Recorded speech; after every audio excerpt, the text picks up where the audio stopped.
एक बार एक बूढ़ी माँ को उसके बेटे ने एक वृद्धाश्रम में ले जाकर छोड़ा। इस माँ का ये वही इकलौता बेटा था जिसके लिए इस माँ ने जीवन भर संघर्ष किया।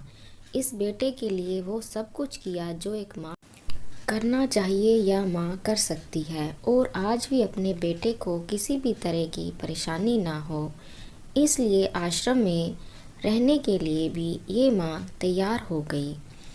वृद्ध आश्रम में रह रही माँ हमेशा अपने बेटे को याद करती, मगर बेटा केवल साल में एक बार उसको मिलने जाता या फिर फ़ोन पर बात कर लेता।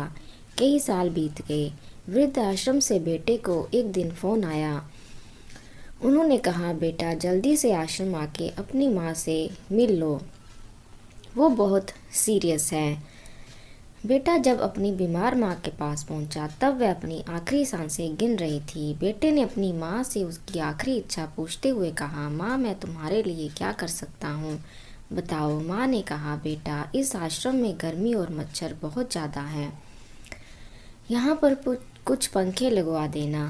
फ्रिज ना होने की वजह से यहाँ पर हम बूढ़ों को कई बार भूखे पेट ही सोना पड़ता है, क्योंकि किसी के द्वारा दिया हुआ खाना खराब होने से नहीं बचा पाते, तो इस आश्रम के लिए एक दो फ्रिज भी खरीद कर दे देना।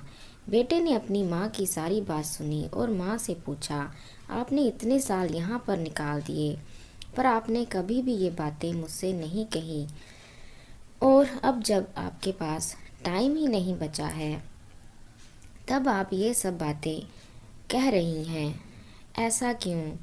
माँ ने बेटे को जवाब देते हुए कहा, बेटा मैंने गर्मी, भूख और पीड़ा सहन कर ली, लेकिन मुझे पता है जब तेरे बच्चे तुझे यहाँ पर छोड़कर जाएंगे तब तू ये सब सहन नहीं कर पाएगा।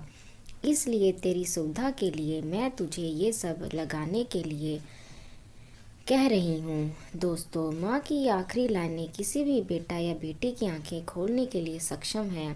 इतिहास हमेशा अपने आप को दोहराता है। अगर आप चाहते हैं कि आपके साथ अच्छा व्यवहार हो, तो आपको भी दूसरों के साथ वैसा ही व्यवहार करना पड़ेगा।